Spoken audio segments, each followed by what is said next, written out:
부르심을 받은 그대로라는 제목으로 하나님의 말씀 전하도록 하겠습니다. 많은 사람들이 자신의 인생의 문제가 어떤 환경의 문제라고 생각하는 경향들이 있습니다. 환경이 바뀌면 내가 조금 더 나은 곳으로 가면 내가 훨씬 좀 나아질 텐데 라는 생각을 늘 하는 거죠. 그래서 직장을 좀 옮기면 좋겠고, 좀 연봉이 더 많았으면 좋겠고, 또 지금 아이들만 좀 어느 정도 크면, 또 아이들의 문제가 해결되면 더 신앙생활 잘할 수 있을 것 같고, 지금은 내가 너무 바쁜데 나중에 좀 은퇴한 후에 더 많은 시간 좀 하나님께 좀 드리고 싶고, 그런 바람들을 우리의 마음에 가지고 있습니다. 물론 환경은 중요하죠. 중요하지 않은 게 아니라 정말 중요하죠. 우리의 감정, 또 우리들의 선택, 우리의 삶의 질을 이 환경이 결정하기가 너무 쉽기 때문이죠. 그런데 성경은요, 우리들에게 더 중요한 진리의 말씀을 가르쳐 줍니다. 하나님은요, 우리가 기도하고 우리가 생각하는 것처럼 먼저 우리의 환경을 바꿔 주시기보다는 우리가 현재 있는 그 자리에서 우리를 변화시킬 때가 많은 것 같아요. 다시 말하면 우리가 있는 삶의 자리에서 우리를 하나님의 사람으로 다듬어 가시고 연단시키시고 훈련시키셔서 마침내 하나님의 도구로 사용하시더라라는 얘기예요. 오늘 본문에서 바울은 3번이나 같은 말을 반복을 합니다. 각 사람은 부르심을 받은 그대로 지내라. 언뜻 보면 변화하려고 노력하지 말아라, 그냥 수용해라, 이런 말로 들리는 것 같아요. 그러나 그게 포인트가 아닙니다. 그게 포인트가 아니라 오히려 하나님께서 지금 나를 있게 하신 그 자리에 하나님의 선한 뜻이 있다, 그것을 발견해야 된다라는 거예요. 그렇다면 하나님께서 왜 바울을 통해 3번이나 같은 말씀을 반복했을까요? 오늘 말씀을 통하여 우리들에게 주시는 하나님의 뜻이 무엇인지 붙잡고 또 은혜 받는, 또 믿음으로 결단하는 은혜의 시간이 되시기를 주님의 이름으로 간절히 축복합니다. 첫 번째로 우리가 기억해야 되는 것은요, 하나님은 부르신 그 자리에서 역사하신다라는 거예요. 17절을 보면 바울은 이렇게 말합니다. 오직 주께서 각 사람에게 나눠주신 대로 하나님이 각 사람을 부르신 그대로 행하라. 내가 모든 교회에서 이와 같이 명하노라. 여기서 중요한 단어는 2개예요. 첫 번째 말단은 나누어 주신 대로. 누가 나누어 주신 겁니까? 앞에 나오죠. 주님께서 각 사람에게 나눠 주셨다라는 거예요. 그러니까 이 말은 달리 말하면 현재 우리들의 삶이, 이 환경이 우연히 만들어지신 것이 아니라 하나님의 섭리가 그 안에 있다라는 뜻이에요. 비록 우리는 그 모든 것의 이유를 우리는 알 수 없어요. 그러나 하나님은 아세요. 하나님은 아시고 모든 것이 하나님의 선한 계획과 뜻 가운데 있다라는 것을 우리는 믿어야 된다라는 거죠. 그러므로 내가 지금 살아가는 이 자리, 이 형편, 우리 가정, 나의 직업, 이런 모든 환경 속에서도 하나님은 일하시고 계신다라는 거예요. 하나님은 일하시고 계세요. 하나님은 역사하고 계신다라는 거예요. 그리고 마침내 하나님의 선한 뜻이 이루어진다 라는 말씀이다라는 거예요. 사실 바울이 이 말씀을 지금 전하는 이유가, 지금 지난주에도 잠깐 말씀드렸지만 고린도 교회에 많은 크고 작은 문제와 분쟁들이 있었어요. 각종 문제에 직면해서 그들이 정말 갈팡질팡하고 흔들리고 있었기 때문이에요. 그래서 바울은요, 그들에게 이런 환경과 상황 따라 매번 흔들리지 말고 어떤 환경 속에서도 붙잡아야 될 원칙을 지금 제시해주고 있는 것이죠. 2번째로 중요한 단어는 부르신 그대로예요. 아까는 나눠주신 그대로, 2번째는 부르신 그대로라고 얘기합니다. 여기서 말하는 부르심은요, 우리의 어떤 직분이 아니라 어떻게 보면 구원에 대한 부르심이에요. 하나님께서 우리 각자 한 사람 한 사람 모든 죄인을 하나님께서 구원해 주신 회심 사건을 의미한다라는 거죠. 그런데 고린도 교인들은요, 어떤 생각을 했냐면 사회적 신분을 바꾸는 것 혹은 결혼의 상태를 바꾸는 것이 더 나은 영적 지위를 보장해 준다라고 생각을 했어요. 그런데 그거는 엄청난 착각이었어요. 그렇지 않다라는 거죠. 하나님께서 어떤 사람은 부자로 부유하게 하셨어요. 어떤 사람은 가난한 사람으로, 또 어떤 사람은 종으로, 어떤 사람은 자유인으로 살아가는 가운데 하나님께서는 복음을 그들에게 듣게 하셨어요. 그런데 고린도 교회 성도들 가운데는 예수님을 믿고 어떤 생각을 하냐면, 이제 나는 그리스도 안에서 새로운 사람이 되었으니까 지금의 나의 삶도 바꿔야 되지 않을까라고 생각을 하는 사람들이 있었다라는 거예요. 그런데 바울은 아니다라는 거예요. 바울은 하나님께서 각자에게 주신 삶의 구체적인 자리가 하나님께서 그들에게 나눠주신 삶의 자리다라고 가르쳐 주는 거예요. 즉, 우리가 예수님을 만나고 회심할 당시에 처해 있던 그 조건 속에서 하나님께 순종하는 것이 참된 성도의 삶이다라는 거예요. 예를 하나 들어볼까요? 바울은 그 예로 유대인의 정체성을 예로 드는 거예요. 18절 보세요. 18절. 할례자로서 부르심을 받은 자가 있느냐? 무할례자가 되지 말며. 무할례자로 부르심을 받은 자가 있느냐? 할례를 받지 말라. 아까 제가 말씀드렸죠. 할례자로서, 그러니까 지금 유대인을 얘기하는 거예요. 부르심이라는 것은 하나님을 만난 구원을 얘기하는 거죠. 그래서 유대인으로 할례를 받은 자가 구원을 받았다면 굳이 무할례자가 되기 위해 노력할 필요가 없다. 이게 무슨 얘기냐면요, 당시 지금 유대인들은 그 그리스 로마 문화, 헬라 문화 가운데 있었기 때문에 할례의 흔적을 감추려 하는 사람들이 있었다라는 거예요. 반대로 반대의 현상도 있었어요. 어떤 이방인들은 그 유대인이 가지고 있는 종교적인 특권을 또 부러워하는 사람들도 있었는 모양이에요.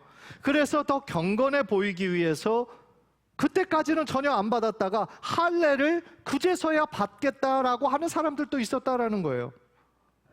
그런데 바울은 뭐라고 얘기합니까? 구원은 그런 외적인 변화, 외적인 조건을 바꾸는 데 있는 것이 아니다 라고 얘기해요. 예수님은요, 우리를 구원해 주실 때 어떤 우리가 충분한 조건을, 완벽한 조건을 갖추고 있어서 우리를 구원해 주신 게 아니에요. 예수님은 우리가 죄인 되었을 때에 우리를 부르셨어요. 우리가 연약할 때 부르셨어요. 우리가 실수하고 실패하고 넘어져서 안타까워하고 있을 때 우리를 부르셨어요. 그러니까 하나님은요, 우리가 무엇인가 충분해서 은혜 받을 만한 어떤 공로나 선행이 있어서 우리를 불러주시고 하나님의 자녀 삼아주신 게 아니에요. 따라서요, 이 말씀은 뭡니까? 우리가 부르심을 받은 그 자리에서 어떻게 되는 거예요? 충성하고 그 자리에서 나를 불러주신 하나님의 은혜를 생각하며 감사하며 사는 것이 우리들 모든 성도의 삶의 부르심인 것을 말씀하고 있다라는 것이죠. 간절히 바라기는 우리 각 사람에게 나눠주신 대로, 각 사람을 불러주신 대로 하나님의 뜻을 행하고 실천하는 귀한 성도님들 모두 되시기를 주님의 이름으로 간절히 축복합니다. 두 번째로 오늘 본문에서 깨닫는 것은요, 하나님은 어떤 신분보다 순종을 더 중요하게 여기신다라는 거예요. 19절, 오늘 본문의 핵심과 같은데 우리 한번 다 함께 읽겠습니다. 시작. 할례 받는 것도 아무것도 아니요 할례 받지 아니하는 것도 아무것도 아니로되 오직 하나님의 계명을 지킬 따름이니라. 바울의 이 말은요, 지금 할례를 당연하게 구원의 어떤 외적인 조건으로 여겼던 유대인들에게는 굉장히 충격적인 말씀이었을 거예요. 왜냐하면 당시 유대인들에게 할례는 목숨처럼 소중해요. 왜 그렇습니까? 이 할례를 받았다라는 것은요, 혈통적으로 아브라함의 후손임을 상징하는 거예요. 그리고 하나님의 언약 백성 안에 있다라는 것을 보여주는 외적인 표시예요. 그래서 유대인들은 뭐라고 구분을 했냐면, 할례를 받은 사람은 하나님의 백성, 그런데 할례를 안 받았어, 그러면 이방인, 하나님의 언약 밖에 있는 사람들, 이렇게 구별을 했죠.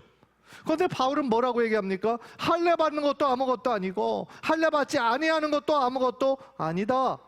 무슨 뜻이에요? 이젠 더 이상 유대인이라고 하는, 하나님의 선민이라고 하는 그런 민족적인 표시, 종교적인 표시가 더 이상 중요하지 않다 라고 선언하시는 거예요. 왜요? 예수님이 오셨잖아요.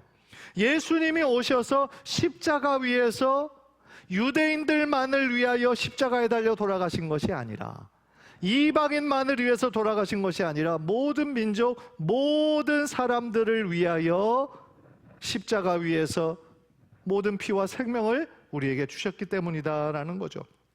다시 말하면 할례의 어떤 외적인 그 효력은 예수님의 십자가로 말미암아 이제는 완전히 상실되었다라는 뜻이죠.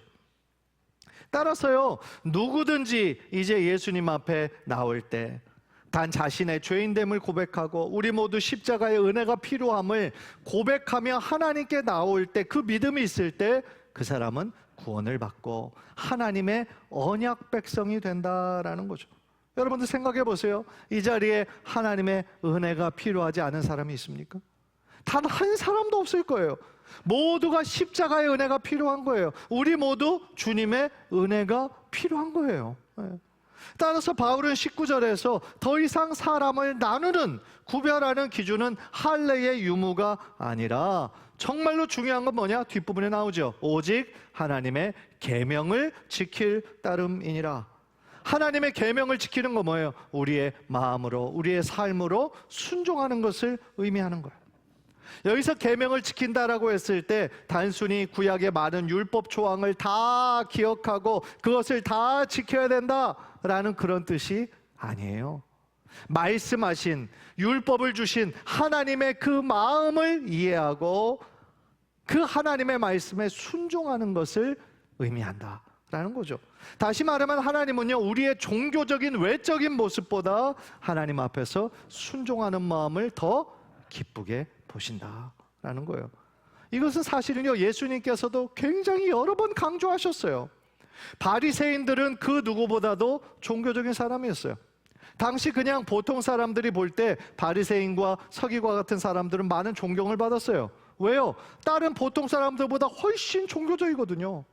하루의 때를 정해서 기도하죠, 금식하죠, 또 철저히 11조를 모든 것에 드리죠. 그러니까 보통 사람들에는 많은 존경을 받았거든요. 그런데 예수님은요, 그들의 마음의 중심을 보신 거예요. 겉으로는 어떤 형식적인 것은 있어요. 겉모양은 있어요. 그러나 율법을 주신 하나님의 마음에선 너무나 먼 사람들이에요. 남들에게 보이기 위한 것에만 집중하지 그들의 마음의 중심을 보시는 하나님께는 드릴 마음이 없었다라는 거죠. 그러니까 예수님은 그들을 회칠한 부릅니다 라고 그렇게 통렬하게 책망하신 거죠.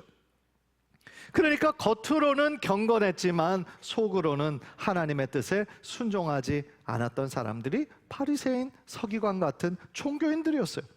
반대로 세리와 죄인들은 당시의 율법의 기준에서 보면 한없이 부족하고 한없이 연약한 사람들이에요. 그런데 그들은 예수님의 말씀 앞에서 회개하는 거예요. 통렬히 마음을 치는 거예요. 그리고 하나님의 뜻에 순종하는 거예요. 그래서 예수님은 바로 그런 사람들을 하나님의 자녀로 선포하시고 그들을 부르시고 하나님의 복음의 통로로 사용하셨지 않습니까? 그런데 안타깝게도 고린도 교회 성도들 가운데는요, 여전히 할례 문제에 얽매여 있는 사람들이 있었어요.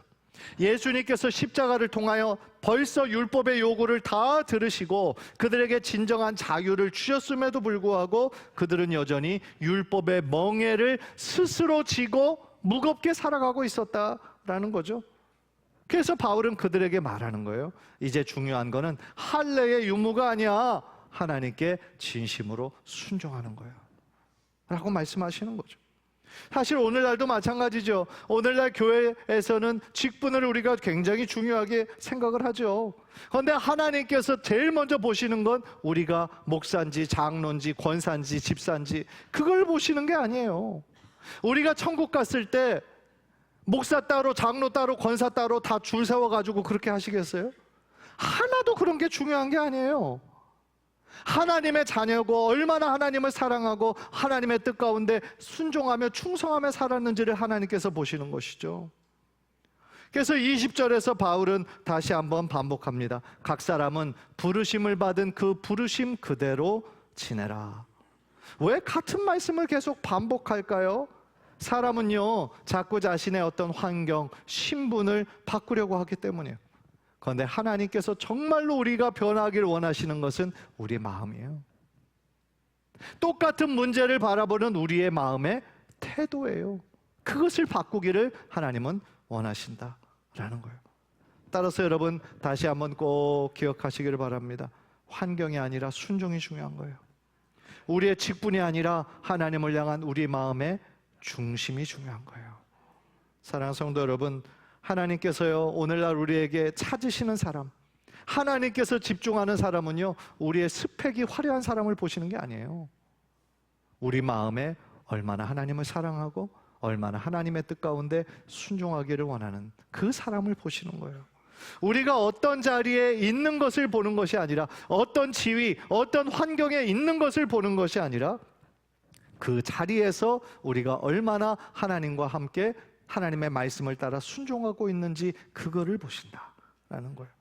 간절히 바라기는 우리가 어느 곳에 있든지 무엇을 하든지 하나님을 의지하면서 하나님의 말씀에 순종하기로 결단하는 저와 여러분 모두 되시기를 주님의 이름으로 간절히 축복합니다. 마지막으로 오늘 본문에서 깨닫는 거는요, 하나님은 우리를 그리스도의 사람으로 부르셨다라는 거예요. 한번 따라합시다. 하나님은 우리를 그리스도의 사람으로 부르셨습니다. 21절 보세요. 21절 우리 다 함께요. 시작. 네가 종으로 있을 때에 부르심을 받았느냐? 염려하지 말라. 그러나 네가 자유롭게 될 수 있거든 그것을 이용하라.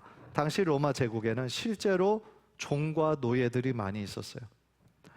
그것을 조금 조사해 보니까 약 10%, 로마 시민의 그 인구의 약 10%가 노예고 종이었다라는 거예요. 엄청나게 많은 사람들이에요. 그래서 한 수십만 명의 노예가 지금 로마에 살고 있었다라는 거예요. 따라서 고린도 교회 안에도 성도들 중에서도 노예들이 있었을 가능성이 있어요. 그렇다면 그들은 복음을 듣고 나서, 구원의 확신을 얻고 나서 이런 고민을 했을 거예요. 내가 예수를 이제 믿어서 새롭게 되었는데 나는 계속 누군가의 종으로, 노예로 이렇게 계속 살아야 되나? 고민하는 사람들이 있었을 수 있어요. 바울은 먼저 그들에게 뭐라고 얘기합니까? 염려하지 말라. 위로합니다. 왜냐하면 구원의 가치는요, 세상의 신분으로 결정되는 게 아니죠. 내가 지금 노예로 살고 있다 해서 그 구원이 없어지거나 무효가 되는 게 아니죠. 따라서 이어서 말합니다. 그러나 네가 자유롭게 될 수 있거든 그것을 이용하라. 무슨 뜻입니까? 자유를 얻을 기회가 있으면, 지금 노예의 종인데 자유자가 될 수 있는 기회가 혹시 있으면 그것을 이용하라 라고 적극적으로 권면합니다. 다만 자유가 구원의 조건은 아니다 라고 얘기하죠. 그러니까 오늘 이 포인트를 보면 그냥 우리 있는 그대로 그 자리에서 그냥 순응하고 변할 생각하지 말고 그냥 만족하며 살아, 그런 뜻은 아닙니다. 하나님이 부르신 그 자리에 분명한 어떤 뜻이 있다라는 그것을 말씀하시는 거죠. 그래서 바울이 말하고자 하는 핵심은요, 어떤 신분 자체가 아니에요. 22절을 보면 놀라운 역설을 얘기합니다. 우리 다 함께 읽죠. 시작. 주 안에서 부르심을 받은 자는 종이라도 주께 속한 자유인이요 또 그와 같이 자유인으로 있을 때에 부르심을 받은 자는 그리스도의 종이니라. 무슨 뜻입니까? 지금 너희가 누군가의 종이에요. 노예예요. 그런데 그때 하나님의 은혜를 받았어요. 부르심을 받아서 구원의 확신을 얻었어요. 그러니까 세상의 신분은 변하지 않았어요. 그러나 주님께 속한 뭐예요? 자유인이래요. 진정한 자유를 깨달았으니까 진정한 자유인이라는 거예요. 그런데 반대로도 얘기해요. 지금 네가 자유인이냐? 누구에게도 속하지 않은 사람들이냐? 그런데 부르심을 받은 자는, 하나님의 구원을 받은 자는 그리스도의 종이다. 예수 그리스도에 속한, 예수 그리스도를 따라야 하는 그리스도의 종이다 라고 선포하는 거죠. 결국 성도의 진짜 전책성은요, 내가 세상에서 무슨 위치에 있느냐, 내가 무슨 사장이냐, 직원이냐, 내가 어떤 일을 하느냐, 그거에 따라 결정되는 것이 아니라 예수님과의 관계로 인해 결정된다라는 거예요. 따라서 우리가 정말로 그리스도 안에 있다면 할례를 받은 유대인이든 할례를 상관없이 살던 이방인이든 전혀 상관이 없다. 사회적 신분이 종이든 자유인이든 그것도 역시 중요한 것이 아니다 라고 선포하는 거예요. 그래서 23절에서 바울은 이렇게 선언합니다. 우리 다 함께요. 시작. 너희는 값으로 사신 것이니 사람들의 종이 되지 말라. 아멘. 여기서 말하는 값은 뭘 의미할까요? 십자가의 피, 십자가의 보혈을 의미하는 거죠. 즉 우리는요, 돈으로 사고 파는 노예, 종과 같은 존재는 아니에요. 그런데 예수님의 피값으로 예수님께서 우리를 사셨어요. 십자가에서 흘리신 그 피로 자신의 생명을 주심으로 죄로 인해 죽을 수밖에 없던 우리들에게 새로운 생명을 허락해 주셨어요. 따라서 우리는요, 이제 우리의 소유권은 누가 가지고 있는 거예요? 예수님께서, 하나님께서 가지고 있는 거예요. 따라서 성도는요, 우리 세상의 신분, 세상의 어떤 평가, 세상의 시선에 매여 사는 사람이 아니에요. 왜요? 하나님께 속한 사람들이잖아요. 예수님께서 피값으로 우리를 다 예수님의 보혈로 우리를 사셨기 때문이다 라는 거예요. 그런 면에서 24절은 오늘 본문의 결론이에요. 결론. 우리 한번 다 함께 읽읍시다. 시작. 형제들아 너희는 각각 부르심을 받은 그대로 하나님과 함께 거하라. 결론이에요. 결국 이 비슷한 말씀을 3번이나 반복을 했는데 이 24절에서 딱 한 가지만 달라진 게 있어요. 그게 뭡니까? 하나님과 함께 거하라. 핵심은 뭐예요? 하나님과 함께 해야 된다는 거예요. 환경은 같을 수 있어요. 우리가 부르심을 받을 때 우리의 환경은 그때나 지금이나 크게 다르지 않을 수 있어요. 직장도 그대로, 가정도 그대로, 모든 것이 변하지 않은 것처럼 보여요. 그러나 큰 변화가 있어요. 그때는 하나님 없이 살아가는, 내가 주인 되어 살아가는 인생이었다면 지금은 나를 붙잡고 계신, 나를 예수님의 피값으로 사신 하나님이 나와 함께 계시는 거예요. 엄청난 차이인 거죠. 그렇기 때문에 우리는 지금 어떤 형편에 있든지 그 자리에서 하나님 앞에서 행하는 것이 성도가 누리는 참 자유와 평안의 비결인 줄 믿습니다. 사실 많은 사람들이 행복의 조건을 외부적인 환경에서 찾아요. 하지만 성경은요, 하나님 안에서 찾으라는 거예요. 하나님 안에서, 하나님과의 관계 속에서 찾으라는 거예요. 생각해 보세요. 어떤 사람이 있어요. 환경이 너무 좋아요. 날 때부터 금수저 너무 부유해요. 그런데 그 사람의 인생에 하나님이 없다면 그 사람의 인생은요, 너무나 필연적으로 허무함에 빠질 수밖에 없어요. 공허할 수밖에 없어요. 왜요? 그를 창조하신 하나님을 만나지 못했는데요. 자신의 삶의 주인이 되어서 자기 뜻대로만 살아가는데요. 무엇보다도 인간의 생명은 유한하거든요. 70, 80, 90, 그것은 영원이라는 시간에 비추어 보면 너무나 점과 같은 짧은 시간이거든요. 우리에게 중요한 것은 영원의 시간이거든요. 따라서 이 땅 가운데서는 부유하고 권력이 있는 것 같고 잘 누리는 것처럼 보인다 할지라도 하나님이 없는 인생은 불쌍한 인생이죠. 하나님께서 보시기엔 안타까운 인생이죠. 반대로 그가 처한 환경이 어려워도 하나님을 믿는다면, 우리가 하나님과 함께 동행하면 그의 삶에는 언제나 하나님이 주시는 평안과 기쁨과 확신이 따라오게 될 줄 믿습니다. 예를 들어 요셉을 보십시오. 그가 어느 곳에 있든지요, 하나님이 함께 하셨어요. 하나님이 한 번도 그를 떠나지 않으셨어요. 그래서 정말 형들의 시기와 질투에 의해서 다른 나라에 노예로 팔려가고, 또 심지어 그곳에서 억울하게 모함을 당해서 감옥에 갇히는 그때도 하나님이 그 자리에 함께 하셨어요. 그래서 결국은 하나님이 함께 계신 그를 창세기는 형통한 자다 라고 선언하잖아요. 그가 처한 환경과 상황이 나중에 총리가 되었을 때 형통하다라고 얘기한 게 아니에요. 그가 어느 곳에 있든지 노예로 있든지 감옥에 갇혀 있든지 하나님께서 함께 하셨기 때문에 그는 형통한 자다. 하나님이 인정해 주신 거예요. 다니엘의 입장도 한번 생각해 보세요. 다니엘도 어린 나이에 자신의 나라가 망했어요. 자신의 나라와 민족이 망했어요. 모든 거 다 잃어버린 거죠. 다른 나라로 포로로 끌려갔어요. 다른 10대들하고. 얼마나 비참하고 어려운 상황입니까? 그런데 하나님이 그와 함께 계셨어요. 그와 함께 계셨기 때문에 그는 그 나라에서도 인정받을 수 있었어요. 그 사람들이 생각할 때 얼마나 미웠겠어요. 다른 나라에서 온 그런 노예와 같은 사람이 자기보다 더 높은 지위에 올라가는 것을 보고 얼마나 미웠겠어요, 속으로. 그런데 아무리 모함하고 먼지를 털어도 나오는 게 없어요. 그만큼 그는 하나님 앞에서 깨끗하고 거룩하고 정직한 삶을 살았다라는 거예요. 그러니까 대통령 왕이 바뀌어도 그는 계속 그 자리에 있었어요. 심지어 나라가 다른 나라로 바뀌어도 그는 그 자리에서 고위 관료로 하나님께 쓰임받을 수 있었어요. 놀라운 사실 아닙니까?